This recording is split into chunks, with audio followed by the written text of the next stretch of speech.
Ambassador Matthew Blake stood at the large window of the UES horizon, watching the blue planet grow larger as their ship moved closer.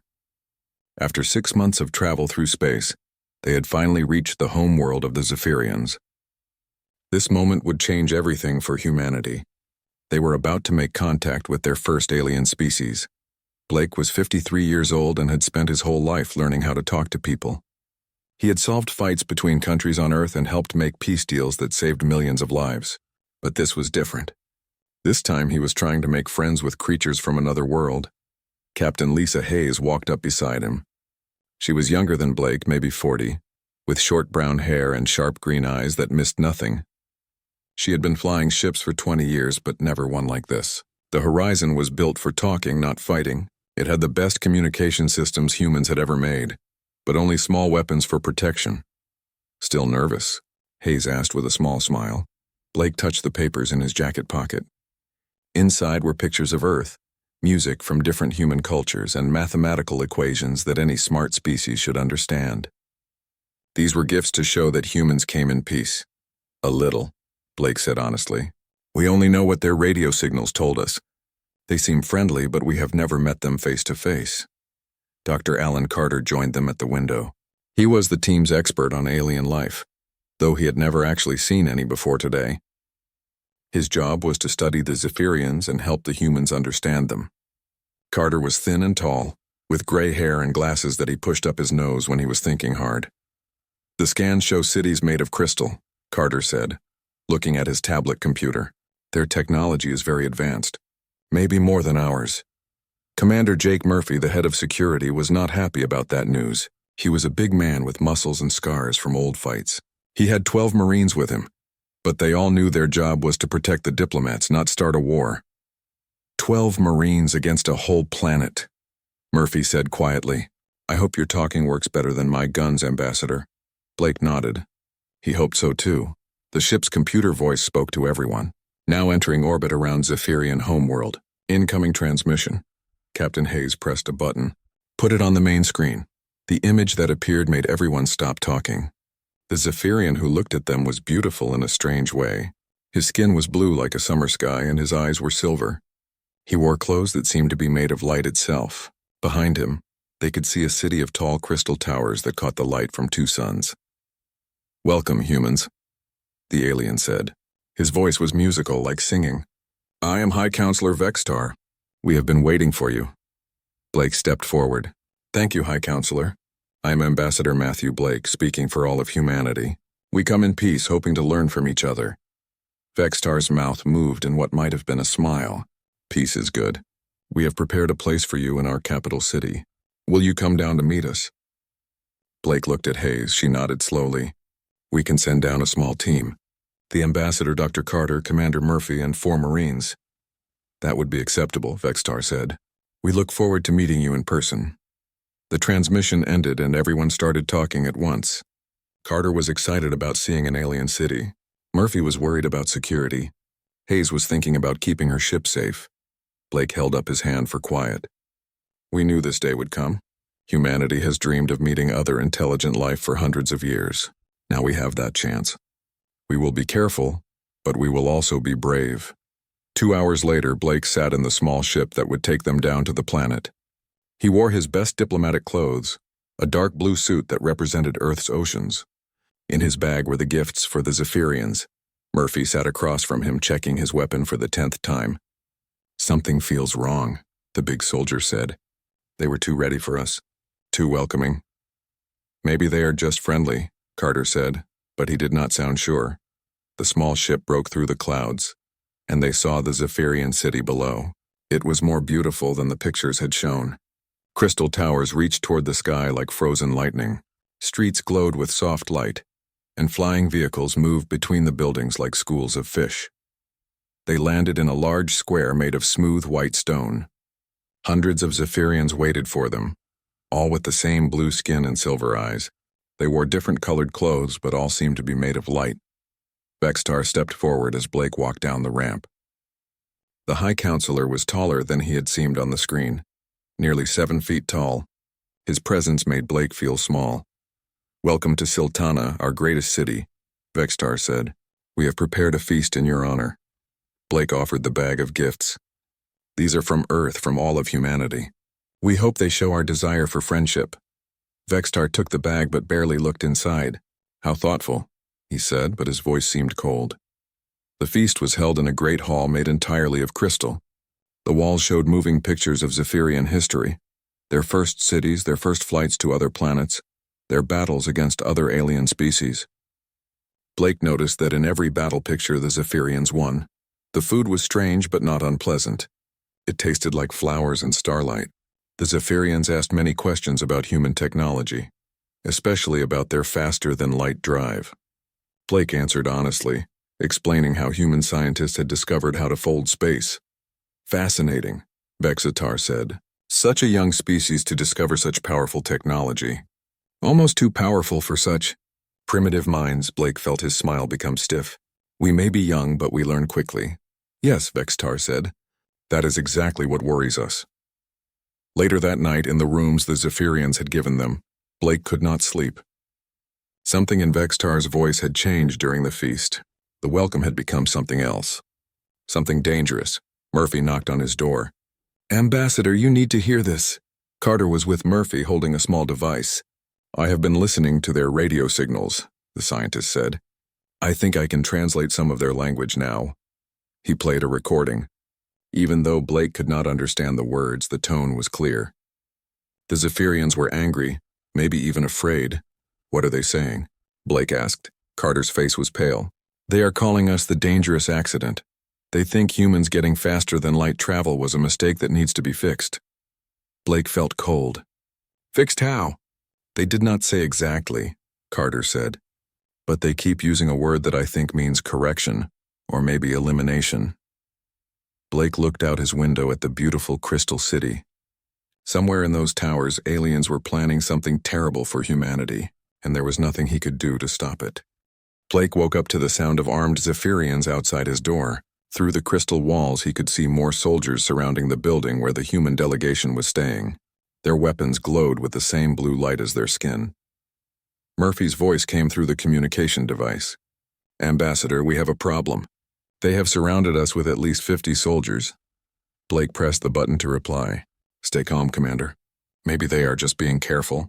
But Blake knew better. The intercepted radio signals from last night had made everything clear. The Zephyrians did not see humans as equals or even as friends. They saw them as a threat that needed to be removed. Carter's scared voice joined the conversation. They are jamming our signals to the ship. Captain Hayes cannot hear us. Blake looked out his window toward the sky, hoping to see the horizon, but the two suns made everything too bright. Hayes was up there somewhere, probably wondering why they had not reported in this morning. A soft knock came at Blake's door. He opened it to find Vexitar standing there with 6 guards. The High Counselor's silver eyes looked cold now, not welcoming like yesterday. Good morning, Ambassador, Vexitar said. I hope you slept well. We have prepared a special ceremony for today. What kind of ceremony? Blake asked, though he was afraid he already knew. A signing ceremony, Vexitar said with a smile that did not reach his eyes. We have prepared a treaty for you to sign. It will solve many problems. Blake was brought to the great hall where they had eaten dinner the night before. Now it looked different. The crystal walls showed new pictures, images of human cities on Earth, human ships in space. But in these pictures, everything was burning. Murphy and Carter were already there, surrounded by guards. Murphy's hand was near his weapon, but Blake shook his head slightly. 12 humans against an entire planet would not end well. Vexitar stood at a crystal table where papers waited. This treaty is very simple, he said. Humanity will agree to limit their expansion to their own solar system. You will share all your faster-than-light technology with us, and you will accept Zephyrian oversight of your civilization. Blake read the papers quickly. It was not a treaty. It was surrender. Humanity would become pets of the Zephyrian collective, never allowed to explore the stars on their own. This is not what we discussed, Blake said. We came here to make friends, not to become your slaves. Slaves is such an ugly word, Vexitar said. Think of it as guidance. Your species is too young and too dangerous to be left alone with such powerful technology. Blake looked at his team. Murphy was ready to fight even though they could not win. Carter was scared but trying to be brave. These were good people who had come here believing in peace and friendship. No, Blake said, pushing the papers away. Humanity will not sign this. Vextar's expression did not change. I was afraid you would say that. The High Counselor raised his hand, and suddenly every guard in the room pointed their weapons at the humans. The energy weapons hummed with deadly power. You misunderstand your situation, Vextar said. This was not a request. This was an opportunity to surrender with dignity. Since you refuse, we will solve the human problem in a different way. Blake realized with horrible clarity what was about to happen. You planned this from the beginning. The welcome, the feast, all of it was a lie. We had to see what kind of species you were, Vextar said. We hoped you would be wise enough to accept guidance. But your refusal proves what we suspected. Humans are too proud and too dangerous to exist freely. Murphy moved toward his weapon, but Blake stopped him. No, Commander. Do not give them an excuse to call this self-defense. Blake activated his communication device, hoping Captain Hayes might hear something. Lisa, if you can hear this, take the ship home. Tell Earth what happened here. Tell them we tried to make peace. Now touching, Vextar said. But your ship cannot hear you, and soon it will share your fate. The first energy blast came from behind Blake. He felt the heat and pain as the weapon hit him in the back. As he fell, he saw Murphy drawing his gun and firing at the nearest guard. The Marine's bullet struck the Zephyrian's chest, and blue blood splattered across the crystal floor. Carter tried to run but did not make it 3 steps before another energy blast dropped him. Murphy kept fighting, his gun barking again and again, but there were too many enemies. Blake lay on the crystal floor, feeling his life drain away. Blood, red human blood, mixed with the blue blood of the aliens. Through fading vision, he saw Murphy fall, still trying to protect his team even as he died. Vexitar knelt beside Blake. Your species should have accepted our guidance. Now we must teach the galaxy what happens to races that refuse wisdom. Blake used his last breath to speak. Humanity will remember this. We will make you pay. Your primitive species will never find us again, Vextar said, and if they try, they will meet the same fate. But Blake was already gone, his eyes staring at nothing. High above the planet, Captain Hayes watched her instruments with growing worry. The diplomatic team had not reported in for hours. Their communications signals had stopped completely. Something was very wrong. Captain, her communications officer called out. I am picking up energy discharges from the city. Weapons fire. Hayes felt ice in her stomach. Try to contact the ambassador. No response, Captain. All communications are being jammed. Hayes made the hardest decision of her life. Prepare to leave orbit. Set course for Earth. Captain, what about the diplomatic team? Hayes looked at the planet one more time. They are gone. All of them. And if we stay here, we will be next. As the horizon turned toward home, Zephyrian warships rose from the planet's surface. Hayes watched them on her screen, counting at least 20 vessels. The horizon was fast, but not fast enough to outrun them all. All power to engines, Hayes ordered. Send a message to Earth, tell them what happened here. The chase lasted 3 hours. The Zephyrian ships were faster, but Hayes was smarter. She used the planet's moons and asteroid fields to hide, jumping to faster than light speed only when she was sure she could not be followed. When the horizon finally reached safe space, Hayes sat in her captain's chair and cried. Blake had been a good man who believed in peace. Murphy had been a brave soldier. Carter had been excited to meet alien life. All of them were dead because they had trusted the wrong people. But they had not died for nothing. The recording devices had captured everything. Earth would know what the Zephyrians had done. Earth would know that humanity's first attempt at friendship had been answered with murder. The message Hayes sent to Earth was simple. Ambassador Blake and his team are dead. The Zephyrians killed them during a fake peace ceremony. They plan to attack us. Prepare for war. As the horizon raced toward home, Hayes promised herself that Blake's death would be avenged. Humanity had tried peace and been answered with violence. Now they would give the Zephyrians something they understood much better. War. The news of Ambassador Blake's murder spread across Earth like wildfire. In every city, people gathered around screens to watch Captain Hayes tell her story. She stood before the United Earth Assembly, her voice steady but her hands shaking as she described the last moments of the diplomatic team. President Nicole Grant sat in the front row, her face hard as stone. She had been a soldier before becoming a politician, and she recognized the look in Hayes's eyes. It was the look of someone who had watched friends die and could do nothing to save them. They planned it from the beginning, Hayes said to the silent assembly. The welcome, the feast, all of it was theater. They wanted to see if we would surrender without a fight. When Ambassador Blake refused to sign their treaty, they murdered him and his entire team. The room erupted in angry voices. Representatives from every nation on Earth stood up, shouting demands for justice. Some called for immediate military action. Others wanted to send more diplomats to try again. President Grant stood up and the room became quiet. The time for diplomacy is over, she said. They murdered our people under a flag of peace. They have declared war on all of humanity, and we will answer. The vote was unanimous. For the first time in human history, every nation on Earth agreed on something. They would go to war against an alien species. Admiral Richard Stone had been enjoying his retirement on a ranch in Montana when the call came. He was 62 years old and had not commanded a fleet in 5 years. But when President Grant asked him to lead humanity's response, he said yes immediately. Stone arrived at the Space Command headquarters on Luna 3 days after the vote. The moon base was busier than he had ever seen it. Engineers worked around the clock building new ships. Scientists tested new weapons. Soldiers trained for battles in space. Show me what we have, Stone said to General Carlos Rivera, who had been put in charge of training the new Space Marine Corps.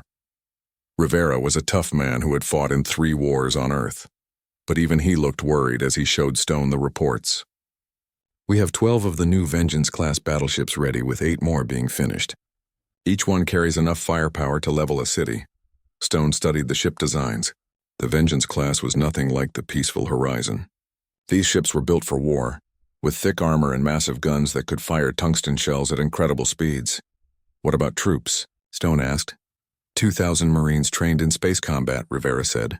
They have the best armor and weapons we can make. But Admiral, we are talking about attacking an entire alien civilization. We do not know how many ships they have or what their weapons can do. Stone nodded. Then we better make sure we hit them harder than they can hit us. Dr. Emma Walsh had worked with Ambassador Blake for 10 years. She had helped him prepare for the Zephyrian mission, choosing the gifts and planning the first contact protocols. Now she had a new job, figuring out how to hurt the aliens who had killed her friend. Walsh studied every piece of information they had about the Zephyrians. She listened to their radio signals and watched recordings of their city. Slowly, she began to understand their weakness. They think they are superior to us, she explained to Stone during a planning meeting.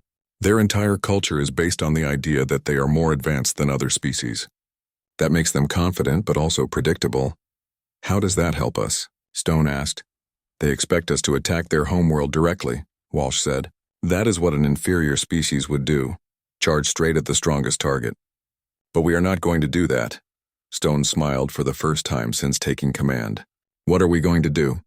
We are going to show them that humans do not fight fair. Captain Bill Harrison had been first officer on the Horizon before transferring to the military. He had liked Ambassador Blake and respected the man's commitment to peace. Now Harrison commanded the UES Retribution, the lead ship in humanity's battle fleet. Harrison's crew included some of the best officers in the human Space Force. Lieutenant Paul Davis was a weapons expert who could hit a target the size of a dinner plate from 1,000 miles away. Sergeant Tracy Miller had lost her brother in a terrorist attack on Mars and understood the need for justice. The fleet assembled at the edge of the solar system, hidden behind Jupiter so enemy scouts could not see them. 12 battleships, 6 carriers, 20 destroyers, and 40 support vessels. It was the largest military force humanity had ever put together. Stone addressed the fleet from his flagship, the UES Vengeance. His words were broadcast to every ship and every sailor. 6 months ago, Ambassador Blake went to the Zephyrians with gifts and hopes for peace, Stone said. They answered him with murder. They think we are primitives who will run away and hide. Today we show them what primitives can do when they get angry. The fleet jumped to faster than light speed, racing toward the Zephyrian home system. The journey would take 2 weeks, giving Stone time to finalize his battle plans. He did not plan to attack the homeworld first. Instead, he would strike at mining stations, communication relays, and military bases. He would cut the Zephyrians off from their empire before moving against their capital. During the journey, Stone visited every ship in the fleet. He talked to the captains and the engineers, the Marines and the pilots. He wanted them to understand what they were fighting for. This is not about conquest, he told a group of young officers. This is about justice. They killed our people while pretending to be friends. They planned to enslave our entire species. We are going to show them that humanity does not forgive that kind of betrayal. Sergeant Miller cleaned her rifle for the 100th time as the fleet approached enemy space. She had been chosen to lead the assault on the moon base, where Ambassador Blake had been murdered. The thought of walking where he had died made her both sad and angry. "You ready for this?" asked Corporal Danny White, who would be fighting beside her. Miller looked at the picture of Ambassador Blake that was taped inside her locker. The man had spent his whole life trying to make peace. Now she would spend hers making war in his memory. "I am ready," she said. Lieutenant Davis ran final checks on the Retribution's main guns. The tungsten shells were loaded and ready. Each one weighed as much as a small car and could punch through anything the Zephyrians had built. He thought about the recordings Captain Hayes had brought back. The images of Blake's team being murdered in cold blood, the casual way the aliens had discussed enslaving humanity. "Target practice is over," Davis said to his gunners. "Time for the real thing."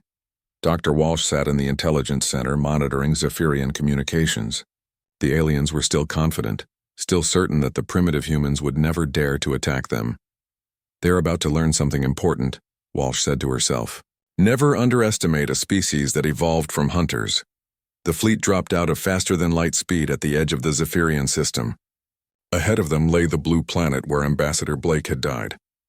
Around it orbited dozens of space stations and military bases. Admiral Stone stood on the bridge of the Vengeance and looked at the enemy positions. For a moment, he thought about Blake and what the peaceful man might have said about what was about to happen. Then Stone remembered the recordings of Blake's murder and felt his sympathy disappear. "All ships," Stone said into his communicator. "This is Admiral Stone. Begin the attack." The war for humanity's future had begun.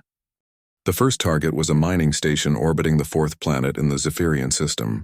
It was a massive structure made of crystal and metal, home to 10,000 Zephyrian workers who had never seen war. Lieutenant Davis lined up his shot from 200 miles away. The tungsten shell left the Retribution's main gun at a speed that bent space itself.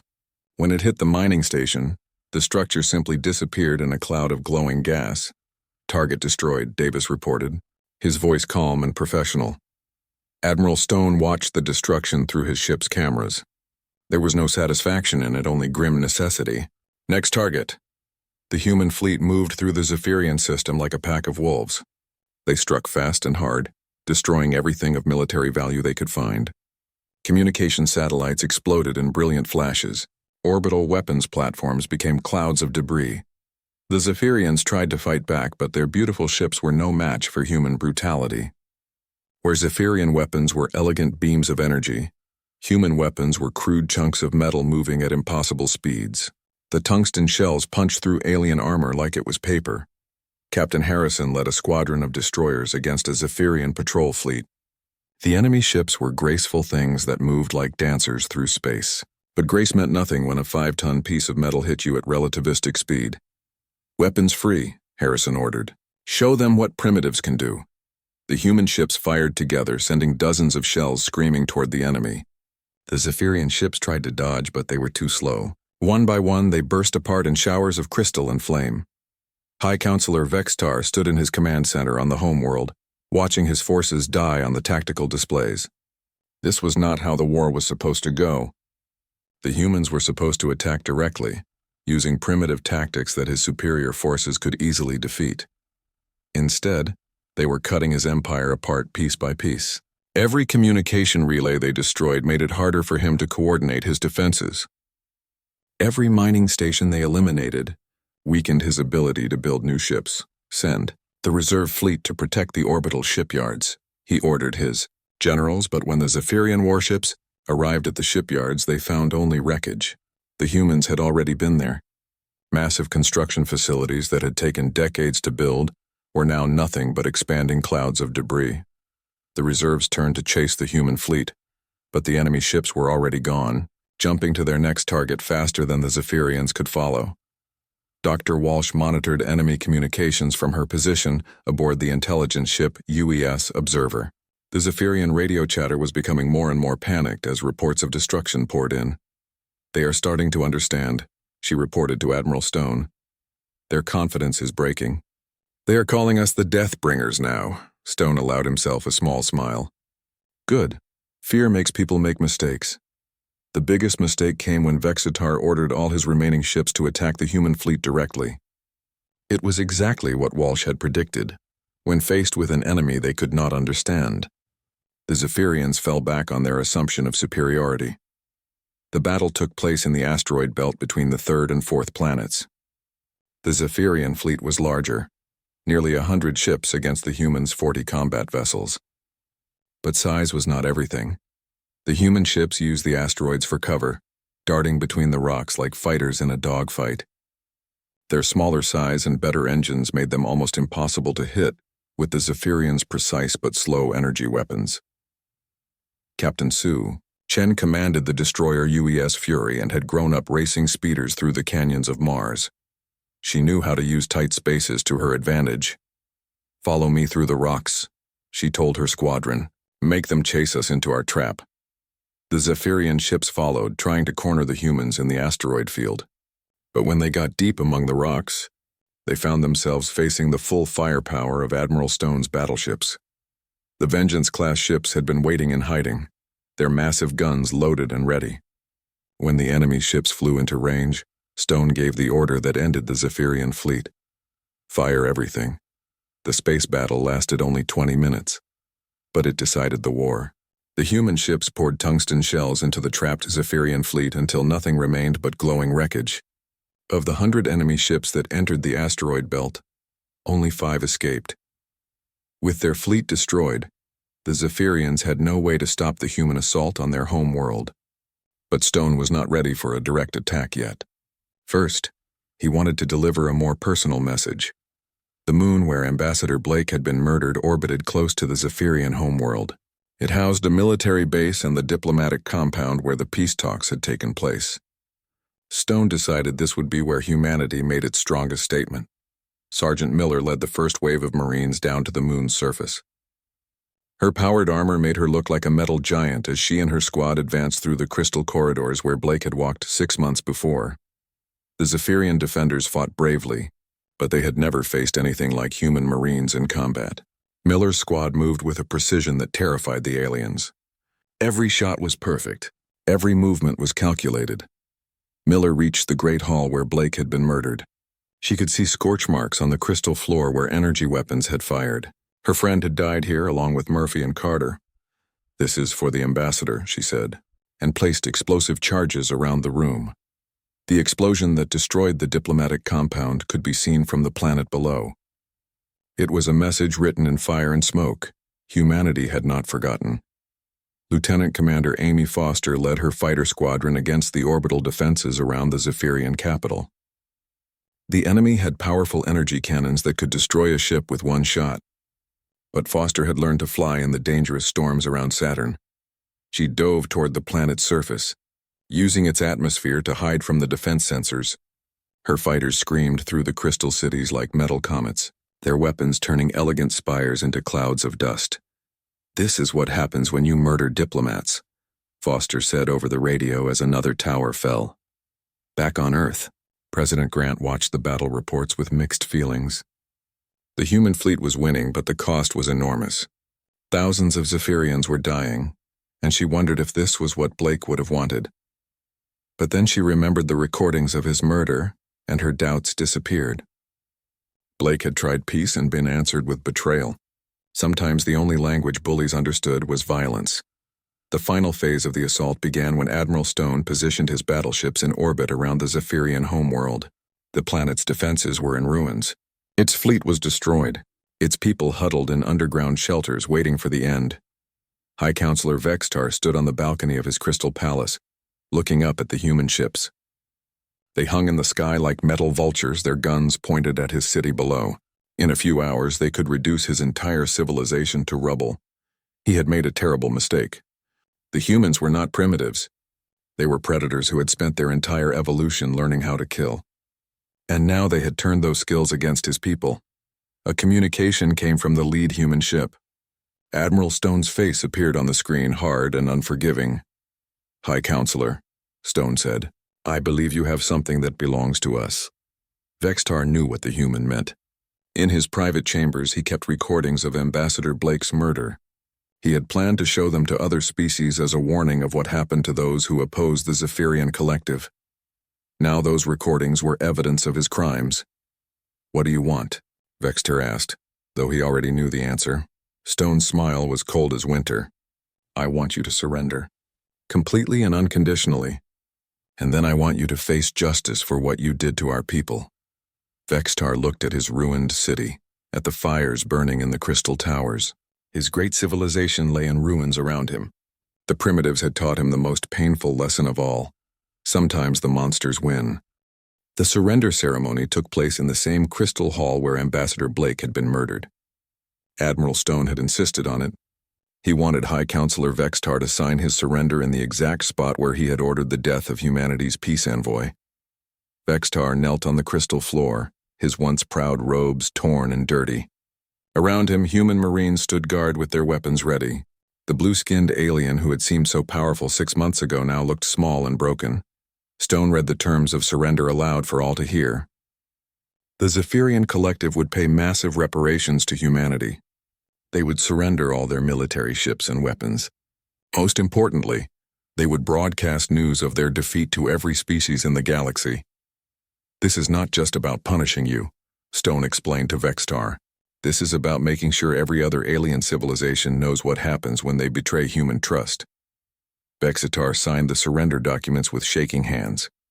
As he wrote his name, tears fell from his silver eyes onto the crystal floor, mixing with the scorch marks from Blake's murder. Captain Hayes, now promoted to Admiral, stood beside Stone as the ceremony concluded. She had been the one to bring news of the massacre to Earth. Now she was here to see justice done. Blake would have wanted a peaceful solution, she said quietly to Stone. Stone nodded. He would have. But Blake is dead, and the people who killed him needed to learn that actions have consequences. Sergeant Miller walked through the ruins of the diplomatic compound one last time. She had led the assault that captured this moon, and now she was part of the occupation force. The place where Ambassador Blake died had been turned into a memorial, with his name carved into the crystal walls. "We got them, Ambassador," she said to the memorial. "Justice for you and your team." Dr. Walsh finished her final report on Zephyrian psychology from her office aboard the Observer. Her analysis had helped win the war by predicting enemy behavior. Now she was studying how to make sure something like this never happened again. "The key is reputation," she wrote. "Other species need to know that humanity can be peaceful or violent, depending on how we are treated. Diplomacy backed by strength is the only way to survive in a dangerous galaxy."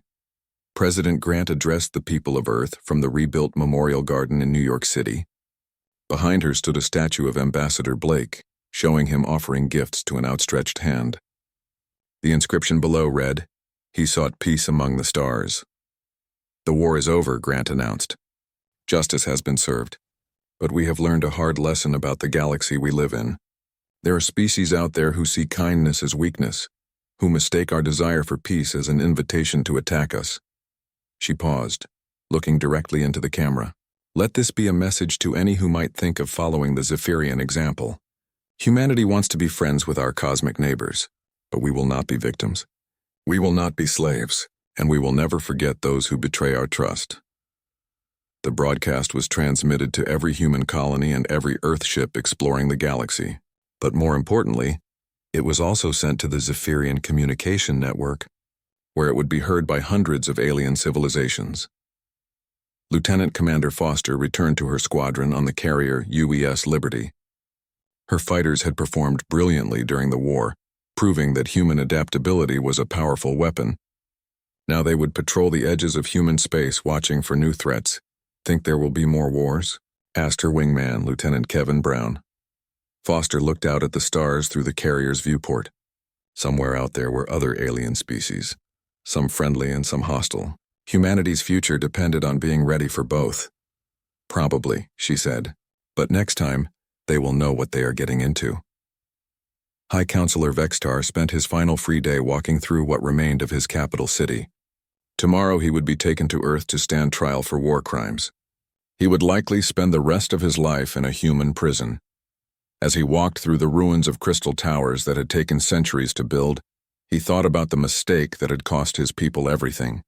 He had seen humans as primitives because their technology was younger than his, but age meant nothing when faced with the fury of a species that had evolved as hunters. The humans had shown mercy by not destroying his entire civilization, but they had made their point. The galaxy now knew that humanity could not be pushed around. A small human girl, maybe 8 years old, was playing in one of the memorial gardens that had been built on Earth. Her mother pointed to the statue of Ambassador Blake and began to tell the story of the First Contact War. The little girl listened with wide eyes as her mother explained how Blake had tried to make friends with aliens, and how those aliens had killed him for his kindness. "Why did they hurt him, Mommy?" the girl asked. Her mother knelt down and looked into her daughter's eyes. "Because sometimes, honey, there are bad people in the universe. That is why we have to be strong as well as kind." The girl nodded seriously. "So we can protect the good people?" "That's right," her mother said. "So we can protect the good people." Admiral Stone stood on the bridge of the Vengeance watching as the human fleet prepared to return home. The war had cost humanity dearly, thousands of lives and enormous resources. But it had also established something important. The galaxy now knew that humans were not to be underestimated. Future alien contacts would approach with respect rather than arrogance. The price paid in blood had bought humanity a reputation that would protect them for generations. Dr. Emma Walsh finished packing her research files. Her work during the war had earned her a new position as Director of Xenological Defense. Her job would be to study alien civilizations and prepare humanity for whatever came next. As she looked through her files, she found a letter that Ambassador Blake had written before leaving for the Zephyrian system. In it, he had expressed his hopes for a peaceful future where humans and aliens could work together. Walsh knew that Blake's dream was not dead. It was just more complicated than he had imagined. Peace was still possible, but it had to be built on a foundation of mutual respect and strength. The memorial to Ambassador Blake and his team was unveiled in Geneva, where the old United Nations had once stood. Representatives from every human colony attended the ceremony, along with diplomats from 3 alien species who had contacted Earth after news of the war spread. The aliens approached with gifts and formal protocols, showing the kind of respect that the Zephyrians should have given from the beginning. They had learned the lesson that Vextar's arrogance had taught at such a terrible cost. Captain Harrison, now an admiral like Hayes, gave the dedication speech. He had served on the horizon as Blake's friend and had commanded the Retribution as his avenger. Ambassador Blake believed that the universe was full of potential friends, Harrison said. He was right about that. But he also learned that not everyone wants to be our friend. That is why we now follow the Blake Protocol. Every diplomatic mission is backed by the strength to defend itself. The Blake Protocol became the standard for all human contact with alien species. Diplomats would still carry gifts and messages of peace, but they would also have warships waiting in the darkness nearby. As the ceremony ended and the crowds began to leave, a young diplomat named Jennifer Clark approached Blake's statue. She had volunteered for the next First Contact mission, to a species called the Altarians who lived near the galactic core. "I will try to do better, Ambassador," she promised the statue. "I will try to make the peace you dreamed of. But I will also remember what happened to you." She placed a flower at the base of the memorial and walked away, ready to continue Blake's work. Behind her, the inscription on the statue caught the evening light. "Matthew Blake, Ambassador to the Stars." He sought peace among the cosmos. When peace was refused, humanity gave them war. Neither his sacrifice nor its consequences will be forgotten. The galaxy was a dangerous place, full of species who might see human kindness as weakness. But humanity had proven that they could be more dangerous than any enemy when pushed too far. The age of human expansion into the stars continued, but it would be an expansion backed by both open hands and clenched fists. The choice of which one aliens would face depended entirely on how they treated the descendants of Earth. Some would choose friendship and find humanity to be loyal allies. Others would choose hostility and learn the same lesson that had cost the Zephyrian collective everything. In a dangerous universe, humanity had found its place, not as conquerors or victims, but as a species that could be peaceful or terrible as the situation demanded. It was a lesson written in the ruins of crystal cities and the graves of murdered diplomats. The stars waited, full of possibilities both wonderful and terrible. Humanity was ready for both.